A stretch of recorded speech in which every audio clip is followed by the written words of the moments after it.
Kemudian berikutnya sunanul muadzin, sunnahnya muadzin. Kalau tadi ada sunnahnya azan, ini yang azan ini loh sunnahnya bagaimana. Di sini disebutkan ada 12 ya, 12 diperhatikan ini untuk santri aja. Kalau santriwati enggak usah karena enggak ada sunnah azan, enggak ada. Tapi tahu juga bagus. Yang pertama at-thaharatu anil hadatsain, suci dari 2 hadas. Ini yang kemarin ditanyakan ya. Kalau orang enggak wudu bagaimana azan? Ya sah saja azannya. Tapi sunnahnya wudu, termasuk junub bahkan ya. Orang junub itu azan tetap sah. Tapi sunnahnya adalah dia mandi junub ya, kemudian wudu baru azan. Kemudian yang kedua istiqbalul qiblah, menghadap kiblat. Ini sunnahnya muadzin menghadap kiblat. Sehingga kalau menghadap ke mana gitu sebetulnya yang enggak haram.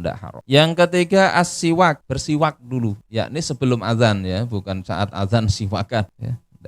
Wa yataharra fihi sunanahu, dan menjaga ya, sunnah-sunnah di dalam siwak. Kemarin bukan di sini ya, di bab sebelumnya ya, siwak itu sunnahnya mulai dari gigi kanan atas kanan atas, kemudian bagian luar, bagian dalam, baru kemudian kanan bawah ya, kanan bawah, kemudian kiri atas, kiri bawah. Jadi gini, seret, kayak angka 8 gitulah ininya. Itu sunnahnya begitu. Tapi kalaupun tidak seperti itu, kesunahan siwak sudah dapat ya, tapi kurang. Kemudian yang keempat ayyakuna qaiman, hendaklah muadzin itu berdiri saat azan. Jadi azan sambil kadang duduk, kecuali tidak bisa berdiri. Kemudian yang kelima ayyakuna hasanas saut, hendaklah muadzin ini suaranya yang bagus ya, li'annahu ad'a ilal ijabah, karena kalau suara bagus itu orang lebih tertarik untuk datang, untuk menjawab dan sebagainya. Tidak merusak pendengaran kata orang sekarang. Jadi suara yang baik, kecuali kadada lagi. Makanya sahabat ini tidak semuanya kan dikenal jadi muadzin. Yang dikenal muadzin ya kayak Bilal, terkenal ya, sehingga kadang ada di masjid ini tulisannya muadzin bukan muadzin tapi Bilal. Yang jadi Bilal siapa?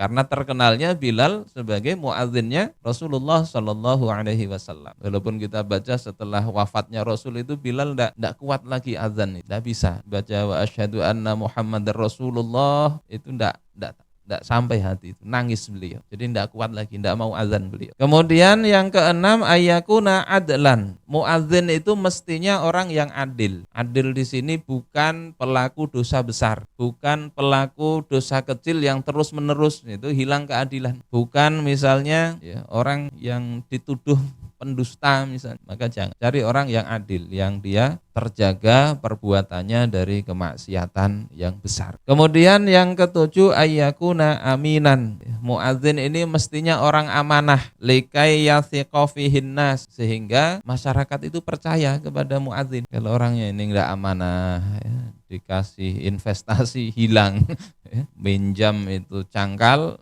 ditagih menghindarnya malah kayak yang nagih yang ngemis, tidak amanah. Orang bisa tidak percaya ketika dengar azan, jangankan jawabi, orang bisa mencela itu muadzin yang gawiannya tidak pas. Maka hendaknya yang amanah. Kecuali kadang ini sunnah ya. Artinya kalau ini yang saya katakan di awal, kalau ternyata tidak seperti itu muadzinnya, ya kita tolerir. Tapi kalau ada yang lebih bagus, yang amanah, nah itu bagus lagi. Jangan kemudian gara-gara ini kemudian jadi pemusuhan. Padahal ini perkara sunnah. Kemudian yang kedelapan ayyakuna muhtasiban liwajhillah. Hendaklah muadzin itu mengharapkan ridha Allah Ta'ala.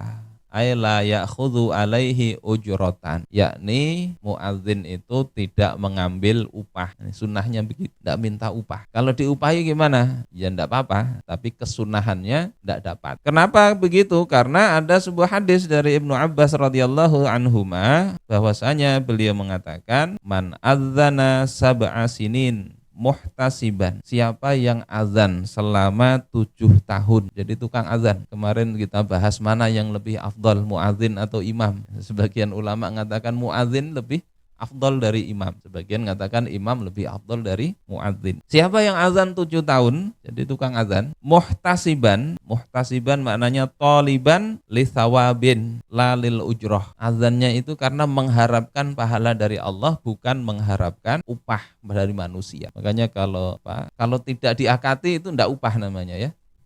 dikasih, itu namanya hadiah. Beda dengan upah. Kalau upah ini kan pembicaraan kamu, azanlah di sinilah, upahnya sekian. Oke, saya terima, itu berarti upah. Tapi kalau tidak ada pembicaraan dikasih amplop, itu bukan upah, itu hadiah. Nah, upah maupun hadiah itu jangan sampai diunting di dalam hati. Walaupun tadi kalau dapat upah tidak apa-apa, dari sisi hukum fikih halal, upah itu halal. Tapi afdolnya jangan berpikir ini azan sekian kali kalikan sekian rupiah dapat totalan sebulan sekian. Jangan ada pikiran begitulah. Bayar tidak dibayar tetap azan. Kalau ada yang mengasih itu fadilah.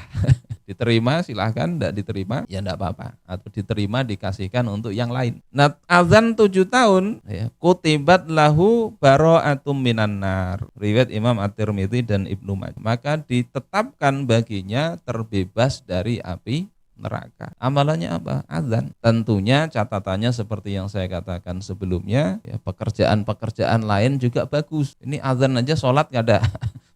Setelah azan menghilang. Nah ini enggak. Mungkin ada hadisnya. Enggak begitu maksud. Tapi apa, kalau dia azan ini satu tanda dia ini pasti sholatnya terjaga. Amalannya bagus, amanah ya, karena sunnah-sunnah muadzin tadi dipenuhi. Kemudian sunnah ke-9 ayu azina min murtafa. Hendaklah dia berazan dari tempat yang tinggi. Sunnah muadzin. Kalau sekarang ya digantikan toa sudah. Ayyakuna biqurbil masjid. Hendaklah azan itu di dekat masjid. Di antara sunnah fadilah azan kan kemarin memberitahu tempatnya sholat. Ya. Oh di sana tempat sholat. Kalau azannya kejauhan, orang tertib menuju ke tempat azan, ke sumber suara, ternyata masjidnya masih jauh. Kemudian yang ke-11 adalah tarku raddis salam, ya, meninggalkan menjawab salam. Jadi saat sedang azan tidak usah sambil jawabi salam. Ada orang salam misalnya assalamualaikum, dia lagi hayya 'alas shalah, belum sholahnya kurang taknya, dia jawab waalaikumsalam, tidak usah. Kemudian tarkul masjifih, di antara sunnah muadzin adalah meninggalkan berjalan. Ada yang azan sambil jalan, apalagi sambil makan permen.